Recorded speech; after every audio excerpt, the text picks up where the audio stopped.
What's going on, guys? Kunal here, Bulls on Wall Street. Want to make a quick video. I've been getting tons of questions on how the heck you trade such a wild market. What are some tools and tips that we can use to actually capitalize? As you guys have probably seen, the market really over the course of the last, couple weeks minus today was really getting dusted, down almost 20% from its highs. Just anything that you could think was going wrong, right? Like there was just so much, fear, uncertainty, but also opportunity, right? When the markets go down, you can still make money, and it doesn't necessarily have to be with just shorting stocks.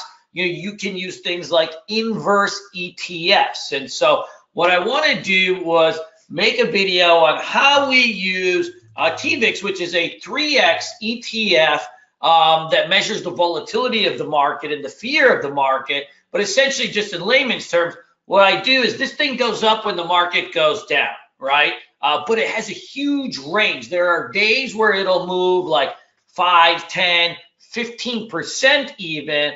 And so for us as day traders, we really just need to capture, a small chunk of that each day to hit our profits and our goals. And so, we had really, like last week, we had 5 green days in a row in our chat room. As you guys probably know, I'm trading live in front of the students every single day. I'm on screen share and I get my platform up and all that fun stuff. But, every day we were ripping, 2,000, 1,500, 1,300 on these trades, but not trading like huge size or anything crazy. If anything, my results last week on most trades to the long side were actually really bad. But what happened was, because we were trading TVIX and also betting against the market, we were really able to capture some good gains. And so, let me just bring up us on the 27th. On the 17th, I ripped to $1,349 on TVIX, and then you could see like I was really flat on everything else. And I think this is important. Like when the market is real volatile, we think that we're just entitled to all this money because there's so much range. But what happens when there's so much range is if you oversize or you mistime things, what can happen is you get smoked out. The range brings the devil out of us. Like we're just thinking we're going to just make all this money and get rich. But in essence, what we have to do is trade smaller, take small losses and kind of feel our way out while the market develops and shows itself. So you guys know, like I love trading the open, right? Like we use ORB patterns and all these different patterns. Well, in a really volatile market, you actually have to go like a little bit opposite and kind of wait it out a little bit. And so like actually like my best trades, our best trades in the chat room have been happening on like kind of midday to end of day plays, which is crazy, right? Because like I'm like known for, right, trading the open. We do ORBs, we do quick pullback buys. But what you'll see is like say on the 17th, this is kind of how we trade these things. Your normal like see gap up and like ORB trade, like that's like an ORB trade that we would do like on an earnings stock, right?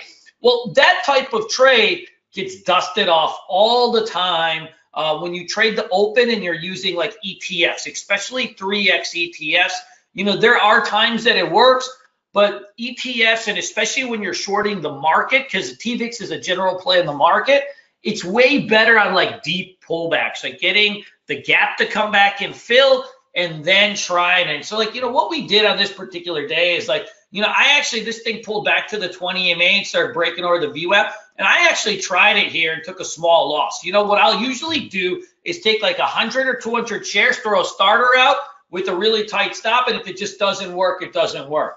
And then later on, like what you'll see is like, see how this stock started to like double bottom here? But the telltale sign on this is like when it rips back over the VWAP end of day, that is like your classic, that's like your classic kind of end of day breakout. And that really coincides well like with the market flushing and stuff like that. So if you're looking at the QQQs along the same time, what do you see? Right? The QQQs, and hold on here, my TC 2000's freezing up. Hold on here 1 second. There you go. So like if you look at the QQQs on that same day, right, at that exact same time, what you'll start to see is like a big kind of flushing end of day. So like you see how like the Qs gap down, and meaning like, you know, the market opened really weak and then it had a really nice squeeze and went green. But this is what's happening in a poor tape. You know, the market is rolling over like end of day quite a bit. And so we prepare for that. So at the same time, like, well, this is going on, right? We are using TVIX as our way to go short the market. So when this thing rips over the VWAP and you got this trend line here, a trend line break, that's when we're going to take this thing long and play this thing to the upside. Now, obviously with the, you know, $10 range sometimes, you know, in theory, it's like, oh man, I would have made so much money, right? I could make 5,000 or 6,000. Well, it doesn't really work like that. You know, usually what I'm doing is I'm adding a couple hundred and then selling into spikes and then, you know, re-adding on flags and different pullbacks. And then, you know, I'm building myself into like a much bigger day, you know. And so in the end, you know, I had a decent day on it, but, you know, it wasn't anything too crazy, right? $1,300 bucks. And then the next day you could see like I'm just taking small shots everywhere I go, right? So like the next day, right? See this, like these are just joke kind of trades, right? 78 bucks. I'm throwing out feelers, right? DWT 100 bucks, XPO 300 bucks, like nothing too crazy. But then on TVIX, I had a solid, right? 924. And so the next day, right? We don't trust the market. So when you have like bear market rallies, like you never trust it. So see how the next day, like TVIX gapped down. That means that the market gapped up. And in this market, you know, while we've been kind of in that crash mode, you know, you can't trust any gap up in the market. So immediately they get faded off. And so as this thing starts to come back and like fill this gap, you know, we're looking to take this thing for right spikes to the upside. And then we'll play this thing as it kind of comes back down.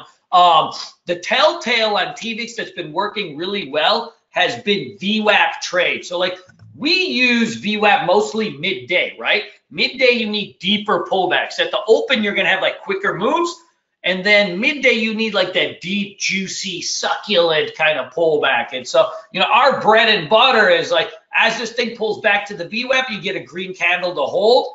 Now you can long this thing into the upside and play the shred on this thing. Now, the one thing to remember is like when you're like playing the general market or ETFs, if you just buy like straightforward like breaks of highs, you know what'll often happen is they'll just come up and then they'll come back and kind of get you out. Because what you want to be doing is like hitting them in the dips to support when you have a trender and then selling them as they start to break out. You know, a lot of times in technical analysis books, we're just so trained, right? Like buy the horizontal break of resistance.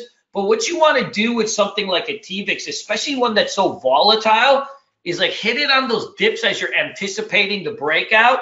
That way you can sell into them and get, you know, a nice chunk if you get stopped out. And then you can see like later out, so like, you know, I got a nice trade out of this and then I was in this thing, I got stopped out as it broke under its EMAs. But one thing to remember with TVIX or anything when you're betting against the market, if you break under the EMAs, you know, you've got to stop out, right? You've got to stop out and take your, you know, take your profits off or a loss. You know, in the end, I kind of trade this quite a bit, a few times this day. But if it rips back over and remounts, then that's like a good sign. That's confirmation that this was just a shakeout, like stop loss hunting almost, but just a shakeout in the market, right? When the market's really volatile, that's going to happen. But when it remounts those MAs, that's confirmation that that level is real. And so you can re-enter this and kind of play this thing back to the upside. So we had a really good day on the 28th doing the same exact thing, just playing this thing right back in. And then, you know, the next day, I had the same thing. You could see like I took, this would be the 19th, you know, I had 313 loss on MU, 200 bucks on FDX, 221 on Labu, right? 60 on PM, 54. Like these are just like what I'm doing is when the market's like this and it's like we're so oversold, we should bounce, but the market doesn't want to bounce. What I'll do is I'll take testers, meaning I throw 100 shares out 100 shares here and kind of test it. And if it starts to trend right, I can build on it. Versus sometimes like when we're just new or we're really struggling or the market's volatile, we want to go in full size right away. So we're just like, okay, 2,000 shares, 1,000 shares. And the market is moving around like, so much that each candle could be like, $1. Well, then you're going to get really just knocked out of the game. And then what I'm doing is I'm hunting for that big play when the market's like this. And so, I ended up making 1684 on this TVIX, and it was like the same type of deal, right? Like you could see like this thing, it was in a downtrend all day, right? It was just kind of fading off, fading off, fading off. And this happens a lot. So this was your Federal Reserve Day. What you could see is like, there's always two shakeouts in the Federal Reserve Day where like when they announce the interest rate policies, the market usually moves one way and then it kind of fades back. There's like a fade of the fade and then a fade. So what we usually call it is like the double Lutzy, right? There's like 2 or 3 fake outs. And so you got to be real nimble. And then like the trend will kind of set for like a run. So you could see like, as this thing was coming down, I'm just waiting because like they raised the interest rates, which is like not good, right? But the market started to, run hot and then it completely reversed, right? And so like as this thing broke back over the VWAP, I added this thing. I got like a little bit of a spike out of it, but nothing too crazy, just worth a couple $100.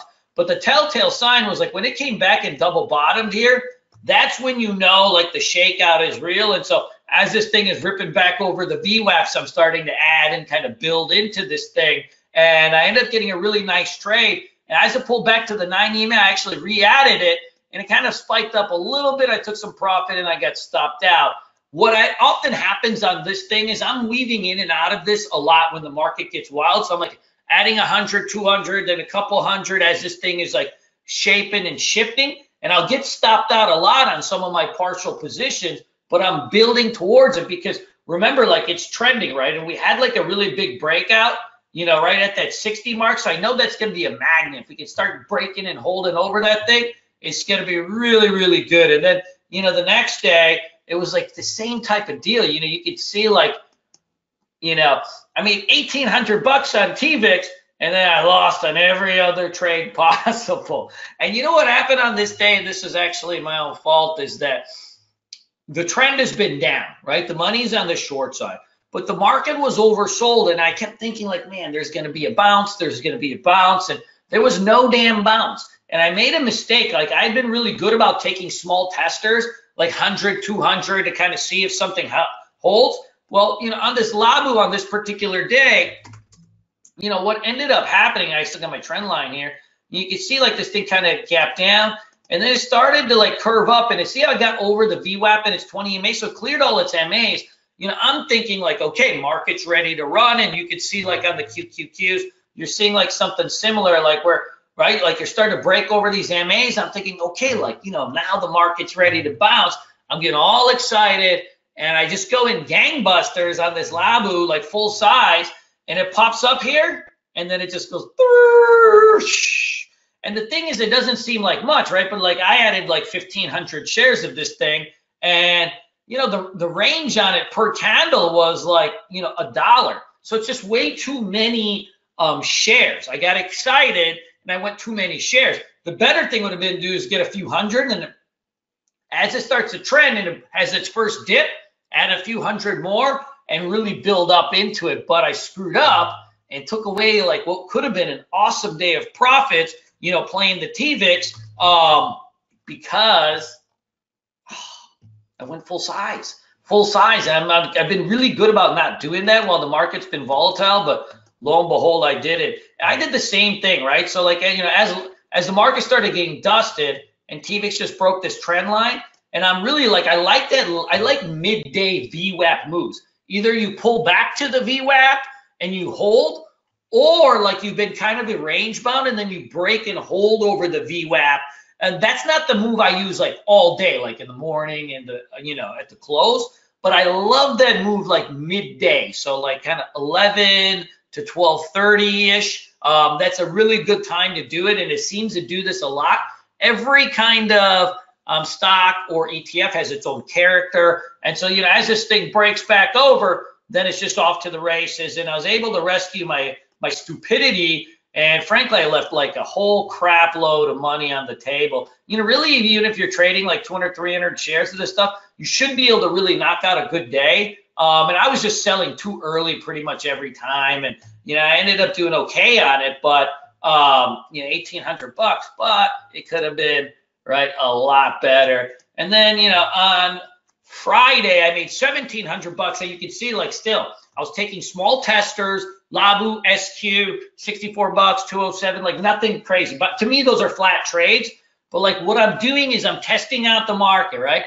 Is this the time that it's ready to bounce, right? Like we're oversold, we should bounce, but we don't know. Like today, the market had, right, a rip your face rally, but you very rarely do know if it's going to be today, right? Or could it have been Friday? Or could have been Monday, right? All those days the market was oversold theoretically, right? And so they could bounce, but you don't know when.